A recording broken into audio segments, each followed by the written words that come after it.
écoutez Alger Chaîne 3, le journal. Brahim, bonjour. Bonjour Hadjal, bonjour à tous. Le président de la République a reçu hier l'ambassadeur de Grande-Bretagne et d'Irlande du Nord, James Robert Stephenson, qui a mis en avant les progrès dans la coopération bilatérale. L'attractivité du secteur des hydrocarbures en Algérie se confirme. 5 sites sur 6 ont reçu des offres dans le secteur gazier. Un franc succès, déclare le ministre de l'Énergie. Plus de 300 projets d'investissement enregistrés à Chlef, dans celui de fabrication de levures boulangères. L'Algérie importe pour plus de 100 millions de dollars par an et elle sera autosuffisante dès l'année prochaine. Nous écouterons le directeur général de l'API. L'Iran a lancé hier soir la 10e attaque dans le cadre de sa riposte à l'agression sioniste qui est à son 6e jour. À Téhéran, de fortes explosions ont été entendues.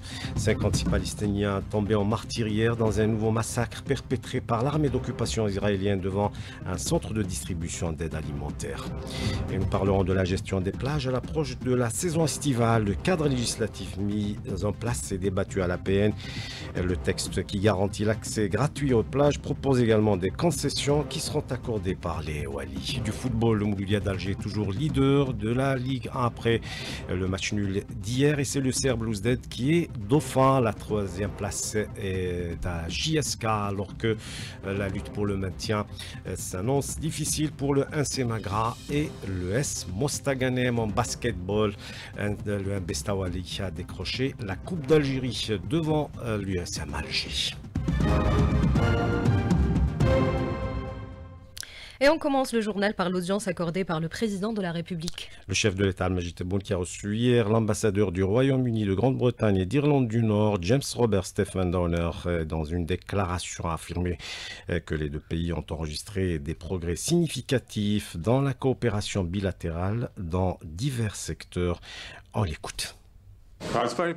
J'ai été très heureux d'avoir été reçu aujourd'hui par le président de la République algérienne. J'ai eu l'occasion d'aborder à nouveau avec le président l'état de la coopération entre nos deux pays. Aujourd'hui, nous enregistrons des progrès significatifs dans plusieurs secteurs importants. J'ai également évoqué avec monsieur le président les questions régionales et j'ai été très heureux de constater que nous partagions les mêmes approches et les mêmes préoccupations.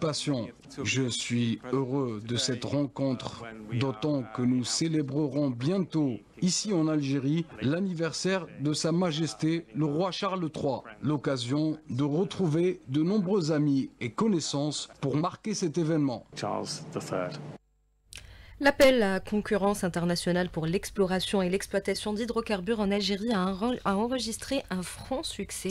Déclaration du ministre de l'Énergie et des Mines à l'occasion de la présentation des résultats préliminaires de l'appel à concurrence internationale pour l'exploration et l'exploitation des hydrocarbures en Algérie. Et cela confirme l'attractivité du secteur d'un climat des affaires stable et sûr, selon Mohamed Al-Qab. La commission d'appel à concurrence a reçu des offres concernant 5 sites sur les 6 proposés. 42 compagnies ont soumissionné et les contrats qui seront signés concernent essentiellement des sites gaziers permettront d'ajouter environ 20 milliards de mètres cubes par an à moyen terme, a expliqué l'Agence nationale pour la valorisation des ressources en hydrocarbures, Al-Naft. Le compte-rendu est signé Maïs Esmaï. L'édition 2024 de l'Algeria Bid Round proposait 6 opportunités d'exploration à travers plusieurs bassins algériens. La participation a été importante. 5 blocs sur 6 ont été attribués dès l'ouverture des plis. Un résultat jugé satisfaisant par le président d'Al-Naft, Mourad Beljaham. Il y avait 42 compagnies qui ont montré leur intérêt. 38 compagnies ont signé l'accord de confidentialité. 5 sur 6, c'est un très bon résultat. Parmi les gagnants, on retrouve des partenaires historiques de Sonatrach, mais aussi de nouveaux venus attirés par un climat d'investissement devenu plus favorable grâce aux réformes engagées par le président de la République, Abdelmajid Tebboune. Le ministre de l'Énergie, Mohamed Al-Qab. Cette nouvelle édition s'inscrit dans un contexte économique et législatif prometteur, porté notamment par la loi 1913 relative aux hydrocarbures et la loi 2218 du 24 juillet 2022 sur l'investissement. Ces deux textes ont instauré un cadre juridique et institutionnel incitatif compétitif et attractif, offrant des garanties solides et un haut niveau de transparence pour les investisseurs. Le groupe italien Eni, déjà bien implanté dans le sud algérien et figurant parmi les lauréats, voit dans ce cycle une occasion de renforcer sa présence, comme nous le dit Giorgio Vicini, directeur général d'Eni Algérie. Nous avons gagné aujourd'hui le contrat pour Regan avec notre partenariat PTT. Donc ça va renforcer notre présence dans le pays et notre partenariat avec Onatra. L'Algeria Bedround 2024 marque ainsi une nouvelle étape dans la relance de l'exploration, avec pour objectif de garantir la durabilité des ressources et de consolider les partenariats autour d'un modèle gagnant-gagnant. Et le président d'Al-Nafta, Morad Beljem, sera l'invité du jour. Il répondra aux questions de Nariman Mendil après le journal de 8 heures. Et sachez que les prix du pétrole ont nettement grimpé. Ils ont enregistré plus de 4% et s'échangeaient à $76,45. Le guichet unique installé au niveau des wilayas a permis de faciliter l'investissement au niveau local. À Chlef, plus de 300 projets ont été enregistrés pour un montant de 60 milliards de dinars. Des chiffres annoncés par le directeur général de l'API, l'Agence algérienne de promotion de l'investissement, en visite hier dans cette wilaya où il s'est rendu notamment dans une usine de fabrication de levures boulangères. L'Algérie qui importe 100 millions de dollars par an et à partir de l'année prochaine, elle sera autosuffisante. On écoute Omar Kesh, le directeur général de l'API au micro de Rimbo Kadou. On importe la moyenne qui avoisine 100 millions d'euros annuellement. Ce projet qui s'ajoute à un deuxième qui est aussi en phase de réalisation dans une autre wilaya, il va substituer à l'importation de manière définitive. Donc on ne va plus importer la levure à partir du premier semestre de 2026 avec un coût d'investissement de 6 milliards de dinars avec une création d'emplois qui dépasse les 300 postes d'emploi directs avec des emplois indirects. Il va couvrir à lui seul 65 à 70%. Avec l'autre projet, il va couvrir toute la demande nationale. Pour la capacité de production annuelle, 60 000 tonnes par an. Dans le secteur pharmaceutique également, la mise en service d'une nouvelle usine réduira la facture des importations. Il s'agit de l'usine de production de médicaments injectables de la société Hikma Pharma Algérie qui a été inaugurée hier à Stawali à Alger. L'usine est spécialisée dans la fabrication d'ampoules liquides jusqu'à 10 millions par an et elle fournira également plusieurs gammes dans des médicaments pour des antibiotiques et des médicaments d'anesthésie, de réanimation et pour le traitement des maladies gastro-intestinales et cardiaques. Pas moins de 40 nouvelles spécialités dans le domaine du numérique seront progressivement introduites dans la nomenclature de la formation professionnelle dès la prochaine rentrée. C'est ce qu'a déclaré le ministre du secteur Yassine Mahdi Walid. Il est au micro de Lina Hatouche. C'est des formations qui vont du développement à la cybersécurité en passant par l'intelligence artificielle. Les programmes ont été élaborés en partenariat avec des entreprises dans le domaine du numérique. Plus de 70 enseignants et spécialistes d'ingénierie pédagogique ont participé à l'élaboration de ce programme. Aujourd'hui, notre objectif, c'est de faire en sorte que nos formations aboutissent à davantage de perspectives d'emploi pour nos diplômés. Et il y a également ces deux projets de recherche lancés dans le secteur agricole qui seront d'un apport considérable pour améliorer les rendements. Il s'agit notamment de la production de fourrage. Ces projets sont lancés hier au niveau du centre technique d'élevage à Baba Ali Alger en présence du ministre de l'Enseignement supérieur. Compte rendu Mahdi Haddaoui. Deux projets issus de la recherche appliquée voient le jour à l'Institut technique de l'élevage de Baba Ali. Ils visent à soutenir la production nationale et à moderniser les pratiques agricoles. Le ministre de l'Enseignement supérieur, Kamal Badari, met en avant un premier projet, la culture hydroponique d'orge pour produire du fourrage vert alimenté à l'énergie solaire. Le premier concerne la production de fourrage vert en utilisant les énergies renouvelables, notamment l'énergie solaire. Une surface de 6 mètres carrés permet de produire quotidiennement un quintal de fourrage vert. Ainsi, la recherche scientifique contribue au développement durable, à l'autosuffisance et à la sécurité alimentaire, conformément aux orientations du programme du président de la République dans sa vision d'un état de développement pour la période 2024-2030. 2029.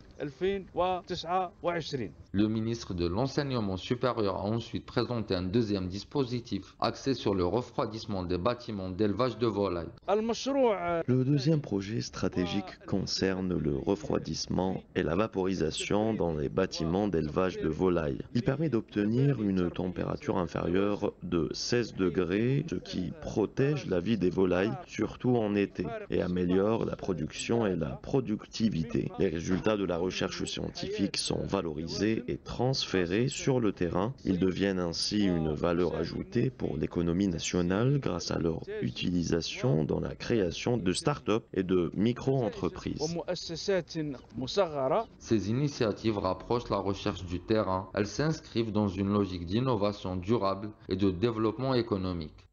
À l'étranger, l'Iran a lancé hier soir la 10e attaque dans le cadre de sa riposte à l'agression sioniste qui est à son 6e jour. Des salves de missiles sont tirées et ciblées. Des objectifs précis ont déclaré les gardiens de la révolution qui ont précisé ce matin que 14 drones sionistes ont été abattus et des sites de fabrication d'explosifs et de drones ont été découverts à Téhéran et à Ispahan. Plusieurs personnes ont été arrêtées à Téhéran. De fortes explosions ont été également entendues.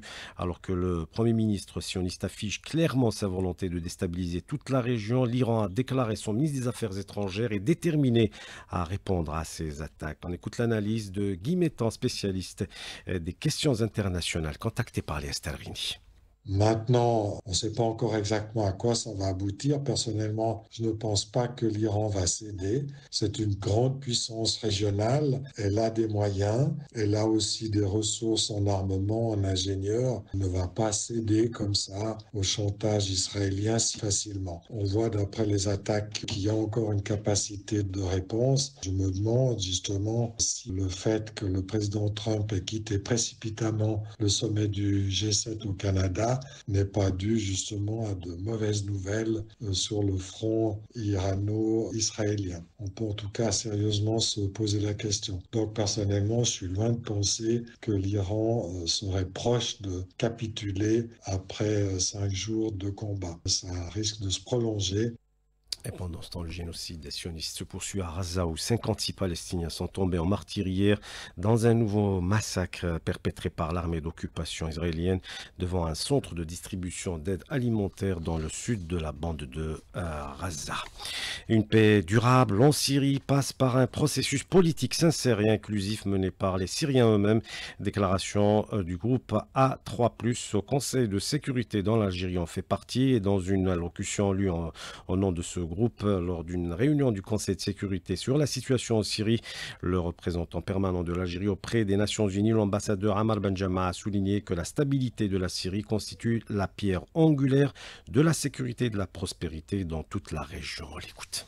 Le groupe A3+, condamne vigoureusement les incursions israéliennes répétées en territoire syrien, ainsi que les violations de l'accord sur le désengagement des forces. La FNUOD a signalé que les forces de défense israéliennes ont mené plusieurs frappes dans la zone de limitation, dans le secteur Bravo. Aussi, constaté la construction d'obstacles à la mobilité par les FDI le long de la ligne de cessez-le-feu. Ces actions constituent non seulement une violation de la souveraineté et de l'intégrité territoriale de la Syrie, mais elles menacent aussi la stabilité de la région. Nous demandons la cessation immédiate de ces violations. Nous réaffirmons que le Golan syrien occupé reste un territoire syrien en droit international. On va parler de la gestion des plages, la question qui se pose toujours à l'approche de chaque saison estivale et ce dossier est pris en charge par le ministère du Tourisme qui a présenté hier le projet de loi sur les règles générales de l'exploitation des plages. Le texte qui garantit l'accès gratuit aux plages propose également des concessions qui seront accordées par les Walis. La ministre du Tourisme a indiqué devant les députés que les amendements contenus dans ce projet de loi visent à améliorer la qualité des services. Sophia Bokacha. Le projet de loi fixe à 30% la part des plages pouvant faire l'objet de concessions, une disposition qui permet de diversifier l'offre touristique tout en maintenant l'accès gratuit au grand public, selon Sadiq Bahouch, député. Les parties des plages faisant l'objet d'une concession fixée à 30% instaurent une forme de concurrence entre les investisseurs, tout en offrant plus de souplesse d'accès aux plages selon le pouvoir d'achat de chacun, sans pour autant négliger l'espace réservé au grand public. Les 70% restants destinés à l'accès libre doivent être encadrés avec soin en garantissant un minimum de conditions. Autre point, les concessions seront désormais accordées par le Wali, une simplification jugée plus adaptée aux réalités du terrain. Khalifa Belabed, député. Les plages classées doivent être aménagées avec des services de qualité comme l'éclairage public, les parkings ou encore les postes de sécurité. Les parasols, quant à eux, devront être installés à une certaine distance de l'eau afin d'éviter les comportements indésirables. L'accès sera encadré, les espaces réorganisés, ce qui contribuera à la valorisation des plages. La loi confie également au Wali la compétence d'octroyer les concessions, une mesure de simplification puisqu'il dispose des prérogatives nécessaires et connaît bien les spécificités de sa wilaya. Avec la révision de 14 articles et l'ajout de 2 nouveaux, le texte entend donner un cadre plus clair à l'exploitation des plages entre attractivité touristique et droit d'accès garanti. La culture résume ce matin sur ce genre musical, le Zedjel, une forme musicale de Constantine et des villes limitrophes très prisées, jalousement conservées, un patrimoine national qui demeure l'objet de recherche. Hanan Sessi.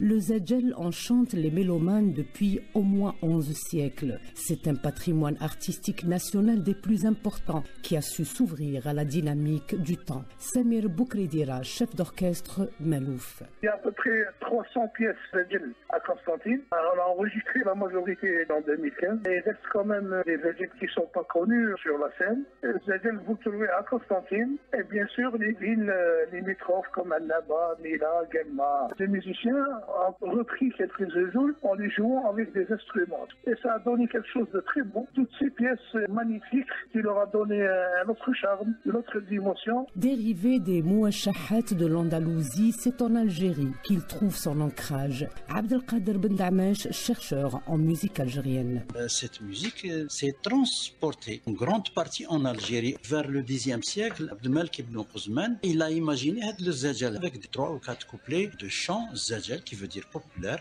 et ce sont les Algériens qui l'ont pris en charge. Puis le Zedjel, il va traverser l'Afrique jusqu'à Bamako. Il y a des traces de musique andalouse à Bamako, et ça s'appelle Maya, mais sauvegardé. Les artistes algériens ont recréé. Revendiqué par les populations comme une partie intégrante dans le paysage musical et associé au genre Malouf, le Zedjel demeure un sujet de recherche dans le patrimoine national. Dans un instant, Matin Sport, après la météo de Hadj Al-Msoudi, Mamajboul reviendra bien évidemment sur la fin de la 29e journée du championnat de Ligue 1 avec le MC Alger qui a ramené un point de Chlef 0 partout et n'a besoin que d'un point lors de la dernière journée pour être sacré champion d'Algérie. Le Serbe Blouzdad est le nouveau dauphin après sa victoire face au MCO de but à 0 et le nul de la JSK à Mostaganem. 0 partout en basketball. Le Mbet Stawali a décroché sa Coupe d'Algérie, la 5e face à l'USMA d'Alger. C'est la fin de ce journal. Merci de l'avoir suivi.